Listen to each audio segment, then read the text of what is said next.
Hi guys, welcome to my YouTube channel creation of art. അപ്പം ഇന്നത്തെ വീഡിയോയിലേക്ക് എല്ലാവർക്കും വെൽക്കം. അപ്പോൾ ഗായ്സ്, ഇന്ന് ഞാൻ എന്തിനാണ് വന്നിരിക്കുന്നത് എന്നത് നിങ്ങൾക്ക് തംബ്നെയിൽ കണ്ടപ്പോൾ തന്നെ മനസ്സിലായിട്ടുണ്ടാവും. അതെ guys, how to make pen at home. നമ്മൾ എന്നും യൂസ് ചെയ്യുന്നത് നമ്മൾ എല്ലാവരും എനിക്ക് തോന്നുന്നു സ്റ്റുഡൻസ് എല്ലാ ദിവസവും സ്റ്റുഡൻസും വർക്ക് ചെയ്യുന്നവരും എല്ലാവരും എല്ലാ ദിവസവും യൂസ് ചെയ്യുന്ന ഒരു സാധനമായിരിക്കും പെൻ. അപ്പൊ അത് കുറച്ച് ഐസ്തെറ്റിക്കും പിന്നെ DIY ആയിട്ടുണ്ടെങ്കിൽ എങ്ങനെ ഇരിക്കും? ഒത്തിരി പേർക്ക് ഇഷ്ടമായിരിക്കും ഇങ്ങനെ DIY ആയിട്ടുള്ള സാധനങ്ങളൊക്കെ ഉണ്ടാക്കി സ്കൂളിൽ കൊണ്ടുപോകാനും അല്ലെ ഓഫീസിൽ കൊണ്ടുപോകാനൊക്കെ. അപ്പൊ ഞാൻ വിചാരിച്ചു ഓക്കെ ഫൈൻ, എന്നാ പിന്നെ നമുക്കൊരു എസ്തെറ്റിക് പെൻ ഉണ്ടാക്കുന്ന വീഡിയോ ചെയ്യാന്ന്. മാത്രമല്ല എൻ്റെ കുറച്ച് റീഫില്ലേഴ്സ് ഇരിപ്പുണ്ടായിരുന്നു. അപ്പം ഓക്കെ, നമുക്ക് എൻ്റെ സാധനം ഉണ്ട്, എന്നാൽ പിന്നെ നമുക്ക് ചെയ്യാമെന്ന് വിചാരിച്ചു. നമ്മൾ വീട്ടിൽ ഉള്ള സാധനങ്ങൾ വെച്ച് തന്നെ ചെയ്യാൻ പറ്റുന്ന ക്രാഫ്റ്റാണ് ഞാൻ കാണിക്കുന്നത്. അതുകൊണ്ട് തന്നെ എല്ലാത്തിനും അത്ര കൊണ്ട് പെർഫെക്റ്റ് ആവില്ലെങ്കിലും ആക്ച്വലി ഓക്കെ ആയിട്ടതെല്ലാം സെറ്റ്, ഒരു അത്യാവശ്യം ഒരു ഗുഡ് എന്ന് പറയാൻ പറ്റുന്ന രീതിയിലുള്ള ക്രാഫ്റ്റാണ് ഞാൻ കാണിക്കുന്നത്. അപ്പം റീഫില്ലറൊക്കെ ഏതെങ്കിലും പേനയുടെ കയ്യിലുണ്ടെങ്കിൽ വേഗം എടുത്തുകൊണ്ട് പോയോ, നമുക്ക് എസ്തെറ്റിക്കായിട്ട് പേന ഉണ്ടാക്കാം. അപ്പോൾ ഫ്രണ്ട്സ്, നമുക്ക് ഉണ്ടാക്കാൻ വേണ്ടിയിട്ട് ഫസ്റ്റ് ഓഫ് ഓൾ വേണ്ടത് ഒരു റീഫില്ലറാണ് കേട്ടോ. അപ്പം ഇതാണ് ഞാനെടുത്ത റീഫില്ലറ്. ഇതിനിങ്ങനെ നിപ്പ് ഓപ്പൺ ചെയ്യാൻ പറ്റുന്നതാണ്. നമ്മൾ തിരിച്ച് ആ സാധനം ക്ലോസ് ചെയ്യാൻ പറ്റും. അങ്ങനത്തെ ഒരു റീഫില്ലറാണ് കേട്ടോ ഇത്. പിന്നെ ആ തടിയുടെ സ്റ്റാൻഡ്, അത് ഒന്നുകൂടി ഒന്ന് ക്ഷമിക്കണം. പിന്നെ അവിടെ പേപ്പറിൽ കുറച്ച് ഗ്ലൂ ഓൾറെഡി തേച്ച് വെച്ചിട്ടുണ്ട്. എന്നാലും അത്യാവശ്യം ഞാൻ ആവശ്യത്തിന് തേച്ചിട്ടില്ല, അപ്പം ഞാൻ ആവശ്യത്തിന് തേച്ചിട്ടുണ്ട് കേട്ടോ. ഞാൻ എടുത്ത കളർ കോമ്പിനേഷൻസ് ഒന്നും കറക്റ്റ് അല്ല. എനിക്ക് കടലാകെ ഈ ഒരു 2 കളർ മാത്രമേ കിട്ടിയിട്ടുള്ളൂ കേട്ടോ. അപ്പം അതുകൊണ്ട് തന്നെ ഒരു അത്ര എസ്തെറ്റിക് ആയിട്ട് പറയാനില്ല, പക്ഷെ കുഴപ്പമില്ല, ഒരു ഓക്കെ ആയിട്ടാണ് കേട്ടോ ഉള്ളത്. അതിൽ നിങ്ങൾ ചെയ്യുമ്പോൾ നിങ്ങൾക്ക് ഇഷ്ടമുള്ള രീതിയിൽ എസ്തെറ്റിക് ആയിട്ട് വൈറ്റ് പേപ്പറിലൊക്കെ ചെയ്യുന്നത് നല്ലോണം ഉണ്ടാവും കേട്ടോ. പിന്നെ കളർ പേപ്പറിൽ എനിക്കൊന്ന് ട്രൈ ചെയ്യാൻ തോന്നിയിട്ടുണ്ട്, ഞാൻ കളർ പേപ്പർ എടുത്തത്.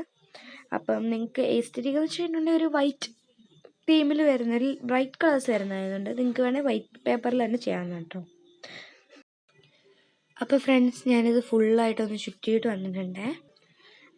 നിങ്ങൾ ചുറ്റുമ്പോൾ കുറച്ചധികം ടൈറ്റായിട്ട് ചുറ്റണേ. ഇപ്പം ഞാൻ ഫുള്ളായിട്ട് ചുറ്റിയതിന് ശേഷം ഞാൻ സ്ട്രെയിറ്റ് ആയിട്ടുണ്ട് ചുറ്റിയിരിക്കുന്നത്. കോണിച്ച് ചുറ്റാൻ താല്പര്യമുള്ളവർക്ക് അത് ചെയ്യാം. കോണിച്ച് ചുറ്റുന്നതായിരിക്കും കേട്ടോ കുറച്ചുകൂടെ നല്ലത്. അപ്പോൾ കുറച്ചുകൂടെ ടൈറ്റ് ആയിട്ടിരുന്നു. ഇപ്പം എൻ്റെ കുറച്ച് ലൂസാണ്. അപ്പോൾ കുറച്ചുകൂടെ ടൈറ്റായിട്ട് നിങ്ങൾക്ക് വേണമെന്നുണ്ടെങ്കിൽ നിങ്ങൾ കോണിച്ച് ചുറ്റുന്നതായിരിക്കും നല്ലത്. പിന്നെ ഇപ്പോൾ ഈ ചെയ്തുകൊണ്ടിരിക്കുന്നത് എന്താണെന്ന് വെച്ച് കഴിഞ്ഞാൽ, ഞാൻ ചെയ്തതിൽ കുറച്ചൊന്ന് ലൂസായിപ്പോയി.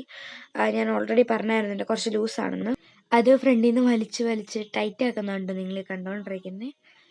ഇനി നമുക്ക് ക്യാപ്പ് വേണം. അപ്പോൾ ക്യാപ്പ് ഉണ്ടാക്കാൻ വേണ്ടിയിട്ട് ഞാൻ ആ പെന്നിൻ്റെ തന്നെ നമ്മൾ പേപ്പർ ചുറ്റിയതിൻ്റെ ആ കട്ടി അനുസരിച്ച് ബാക്കി വന്ന യെല്ലോ പേപ്പറിൽ ഒരു ക്യാപ്പിൻ്റെ ജസ്റ്റ് ഒന്ന് റൗണ്ട് ആക്കി എടുക്കുകയാണ് കേട്ടോ. ഞാൻ ഒത്തിരി കട്ടിയിൽ എടുക്കുന്നില്ല. നിങ്ങൾക്ക് ഇപ്പോൾ കട്ടിയുള്ള ക്യാപ്പ് വേണമെന്നുണ്ടെങ്കിൽ നിങ്ങൾക്ക് കട്ടിയുള്ള എടുക്കാം കേട്ടോ. ഞാൻ ഇപ്പം ജസ്റ്റ് ഒരൊറ്റ മടക്കിന് വേണ്ടിയിട്ടുള്ള മാത്രമേ എടുക്കുന്നുള്ളൂ. ഒത്തിരി കട്ടിയിൽ ഞാൻ ചെയ്യുന്നില്ല കേട്ടോ. എന്നിട്ട് അത് നല്ലോണം കട്ട് ചെയ്തെടുക്കുമ്പം നിങ്ങൾ ആ എൻഡ് ഭാഗം ശ്രദ്ധിക്കുക കേട്ടോ. കാരണം അത് ഉള്ളിലേക്ക് കയറിപ്പോകാനും പാടില്ല, എന്നാൽ കറക്റ്റായിട്ട് അത് നമുക്ക് വെക്കാനും പറ്റണം. പിന്നെ മേൽഭാഗവും താഴ്ഭാഗവും ഒന്നും പെർഫെക്റ്റ് ആയില്ലെങ്കിലും കുഴപ്പമില്ല കേട്ടോ. കാരണം അത് നമുക്ക് പിന്നെ അത് ഷേപ്പാക്കാൻ പറ്റും. അപ്പം ഇതുപോലെ ഞാൻ നിങ്ങൾക്ക് കാണാൻ പറ്റിയ വീഡിയോയിൽ ഞാൻ ചെറിയൊരു പീസാണ് കേട്ടോ കട്ട് ചെയ്തെടുത്തിരിക്കുന്നത്. ഇനി ഞാൻ അത് വീണ്ടും നമ്മൾ നോർമലി പഴയ പോലെ തന്നെ അതിന് ചുറ്റി കൊടുക്കുകയാണ് കേട്ടോ. ഞാൻ ചെയ്തത് ഇത് ചുറ്റി അതേ കൂട്ടി തന്നെ പശ വെച്ച് കൊടുക്കുവാണ്. അപ്പം ഇതിപ്പോൾ ചെയ്തത് എന്താണെന്ന് വെച്ച് കഴിഞ്ഞാൽ, ആ പശ ഞാൻ ഇപ്പുറത്ത് കുറച്ച് പശ ആക്കിയിട്ടുണ്ടായിരുന്നു. അപ്പം ഞാൻ ഒട്ടിച്ചപ്പോൾ നേരെ തിരിച്ചൊട്ടിച്ചു. അതുകൊണ്ടാണ് നേരെ ഞാൻ വീണ്ടും അത് ഊരിയിട്ട് ചെയ്തത്. ഇതുപോലെ റൗണ്ടാക്കി കൊടുത്തിട്ടുണ്ട്. ഇനി നമുക്ക് ചെയ്യേണ്ടത് എന്താണെന്ന് വെച്ച് കഴിഞ്ഞാൽ, നോർമലി തന്നെ ഗ്ലൂ തേക്കുക. ഞാനിപ്പോൾ ഗ്ലൂ തേക്കാൻ വേണ്ടിയിട്ട് അത് ഊരിയിട്ട് ഇങ്ങനെ മടക്കി വെച്ചിട്ടുണ്ട് കേട്ടോ. നിങ്ങൾക്ക് വീട്ടിൽ കാണാൻ പറ്റും. കാരണം അല്ലെങ്കിൽ അത് ഇരിക്കില്ല. അപ്പം ഞാൻ നല്ലോണം ഇരിക്കാൻ വേണ്ടിയിട്ടത് മടക്കി വെച്ചിട്ടുണ്ട്. എന്നിട്ട് നോർമലി നമ്മൾ പേപ്പർ മടക്കി ഒട്ടിക്കില്ലേ, അതുപോലെ തന്നെ ഒട്ടിച്ചു കേട്ടോ. എന്നിട്ട് ഈ ഒരു ഭാഗം നിങ്ങൾ ഇങ്ങനെയായാലും ചെയ്താൽ മതി കേട്ടോ. അതിന് ശേഷം നിങ്ങൾ എന്തെങ്കിലും കത്രികയോ അങ്ങനെ എന്തെങ്കിലും, ഞാൻ ഇപ്പോൾ കത്രികയാണ് യൂസ് ചെയ്തത്, കത്രികയോ അങ്ങനെ എന്തെങ്കിലും യൂസ് ചെയ്ത് അതിനുള്ളിൽ തുറന്നെടുത്താൽ മതി. പിന്നെ ഉൾഭാഗം ഒട്ടിപ്പോകരുത്, അത് ശ്രദ്ധിക്കണം. അതുപോലെ തന്നെ നിങ്ങൾക്ക് മുകളിൽ മറ്റേ റൗണ്ടിലുള്ള സംഭവം, അതിൻ്റെ പേരെനിക്ക് അറിഞ്ഞൂടാ, അതുണ്ടെങ്കിൽ അത് വെച്ച് ചെയ്യാം. എൻ്റെ അത് ഇല്ല, അതുകൊണ്ട് ഞാൻ ജസ്റ്റ് സ്റ്റാപ്ലെയർ വെച്ച് അവിടെ പ്ലെയർ ചെയ്ത് കൊടുക്കുന്നേ ഉള്ളൂ കേട്ടോ. പ്ലെയർ അല്ല, പിൻ ചെയ്ത് കൊടുക്കുന്നേ ഉള്ളൂ.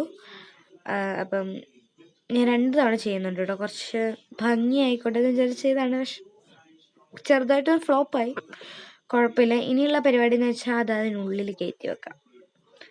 അപ്പം എനിക്കിത് കുറച്ച് വലുതാണ് കേട്ടോ, ഞാനിത് ലാസ്റ്റ് കട്ട് ചെയ്ത് കളയുവേ. എനിക്ക് ആ ക്യാപ്പ് ഭയങ്കര അടിച്ച് വലുതായിട്ട് തോന്നി. ഇനിയുള്ളതെന്ന് വെച്ച് കഴിഞ്ഞാൽ നമുക്ക് കുറച്ചുകൂടി എസ്തെറ്റിക് ആക്കാൻ വേണ്ടിയിട്ട് എന്ത് ചെയ്യണം, അതിൽ ഓരോ വേർഡ്സ് കോഡ്സ് ഒക്കെ എഴുതില്ല, അതുപോലെ എന്തെങ്കിലും എഴുതണം. എന്തായാലും എൻ്റേത് അത്യാവശ്യം എസ്തെറ്റിക് അല്ല, ബട്ട് ഒരു ക്യാൻഡി തീമിലേക്കൊക്കെ വന്നെന്ന് തോന്നുന്നു. എനിക്ക് അറിഞ്ഞൂടാ, എനിക്കത്ര ഇഷ്ടപ്പെട്ടില്ല കേട്ടോ. ഞാൻ ചെയ്തതിൻ്റെ കളർ കോമ്പിനേഷൻസ് ആ കടയിൽ ആകെ 2 കളർ ഉണ്ടായിരുന്നുള്ളൂ ഗൈസ്. പിന്നെ വൈറ്റ് പേപ്പർ വെച്ച് ചെയ്യാൻ പാടില്ലെന്ന് ചോദിച്ചു കഴിഞ്ഞാൽ ആ സമയത്ത് എനിക്ക് ആ ബുദ്ധി പോയില്ല. ഞാൻ വീട്ടിൽ വന്നപ്പോഴാണ് ഓർത്തത്, വൈറ്റ് പേപ്പർ വാങ്ങുമായിരുന്നില്ല, അതിൽ ചെയ്യാമായിരുന്നല്ലോ എന്നുള്ളത്. പിന്നെ സംഭവിച്ചു, ഇനി അത് മാറ്റാൻ പറ്റില്ല. എന്നിട്ട് ഞാൻ അതിൻ്റെ മുകളിൽ റെഡ് സ്കെച്ചും കൊണ്ട് എഴുതി കൊടുത്തു ഗൈസ്.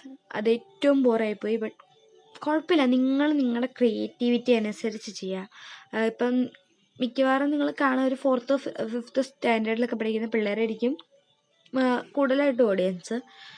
അപ്പം അവർക്ക് ഇതെങ്ങനെ ഉണ്ടാക്കേണ്ടതെന്നൊരു ഐഡിയ കിട്ടുമല്ലോ. നിങ്ങൾക്കത് ഐഡിയ കിട്ടിക്കഴിഞ്ഞിട്ടുണ്ടെങ്കിൽ പിന്നെ നിങ്ങളുടേതായ ക്രിയേറ്റിവിറ്റിയിൽ നിങ്ങൾക്ക് ഇഷ്ടമുള്ള പോലെ ചെയ്യാമല്ലോ.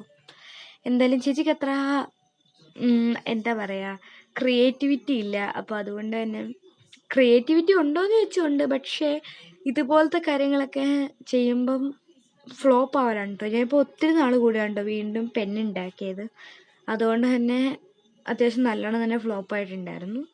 പക്ഷെ കുഴപ്പമില്ല, അത്യാവശ്യം ഓക്കെ ആയിട്ട് വന്നിട്ടുണ്ടെന്നാണ് എൻ്റെ ഒരു വിശ്വാസം. ഞാനതിനകത്ത് എഴുതി കൊടുത്തത് സ്മൈൽ, ഓൾവേസ് സ്മൈൽ എന്നാണ് കേട്ടോ. ഓൾവേസ് സ്മൈൽ, പിന്നെന്തായിരുന്നു, പിന്നെ വേറെ എന്തൊക്കെ ഞാൻ എഴുതിയിട്ടുണ്ടായിരുന്നു, ഞാൻ മറന്നുപോയി ഗൈസ്. നിങ്ങൾക്കിത് ആ ക്യാപ്പിൽ ഞാൻ എന്താ എഴുതിയെന്ന് കാണാം. ഞാൻ അപ്പുറത്തും ഇപ്പുറത്തും ഓൾവേസ് സ്മൈൽ എന്നാണ് കേട്ടോ കൊടുത്തത്. അത് കുറച്ച് കഴിയുമ്പോൾ ഓൾവേസ് മാത്രമേ കാണുള്ളൂ കേട്ടോ, കാരണം ഞാൻ സ്മൈൽ കട്ട് ചെയ്ത് കളഞ്ഞു, കാരണം അതിന് ഭയങ്കര നീളമായിപ്പോയി. അപ്പം ഇത് നല്ലോണം നമുക്കിനി വീർപ്പിച്ചെടുക്കാം. അതിനുള്ളിലേക്ക് നമ്മൾ പെന്നും പോട്ടെ, കത്രിക കയറ്റിയിട്ട് കത്രിക വെച്ചിട്ട് അതിങ്ങനെ ആക്കിയിട്ടുണ്ട്. പിന്നെ ആ നിപ്പ് ഞാൻ തുറന്ന് മാറ്റിയിട്ടുണ്ടായിരുന്നു കേട്ടോ. പിന്നെ വിചാരിച്ചു ഓക്കെ വേണ്ടെന്ന്, പിന്നെ അതവിടെ ഇരുന്നോട്ടെ, ഇങ്ക് ലീക്ക് ആവാണ്ടത് വെച്ചോളൂ ഉള്ളത് കൊണ്ട് തന്നെ ഞാനത് മാറ്റി ഗൈസ്. അപ്പം ഇതാണ് നമ്മളുടെ പെൻ, ഇത്രേ ഉള്ളൂ. അപ്പം എല്ലാവരും ട്രൈ ചെയ്യുക ഗൈസ്. അപ്പോൾ ഗൈസ് ഇത്രേ ഉള്ളൂ നമ്മുടെ ഇന്നത്തെ വീഡിയോ. എല്ലാവർക്കും ഇഷ്ടപ്പെട്ടെന്ന് വിചാരിക്കുന്നു. ഞാൻ ഈ പേനയുടെ കുറച്ച് ഭാഗം കട്ട് ചെയ്തിട്ടുണ്ടായിരുന്നു കേട്ടോ ക്യാപ്പിൻ്റെ, അത് ഞാൻ വീഡിയോയിൽ കാണിച്ചിട്ടില്ല. അപ്പം ഇഷ്ടപ്പെടുവാണെങ്കിൽ എല്ലാവരും ലൈക്ക് ചെയ്യണം, ഷെയർ ചെയ്യണം, അതുപോലെ തന്നെ സബ്സ്ക്രൈബും ചെയ്യണം. അപ്പം ഇത്രയേ ഉള്ളൂ നമ്മുടെ ഇന്നത്തെ വീഡിയോ. എല്ലാവർക്കും ബൈ.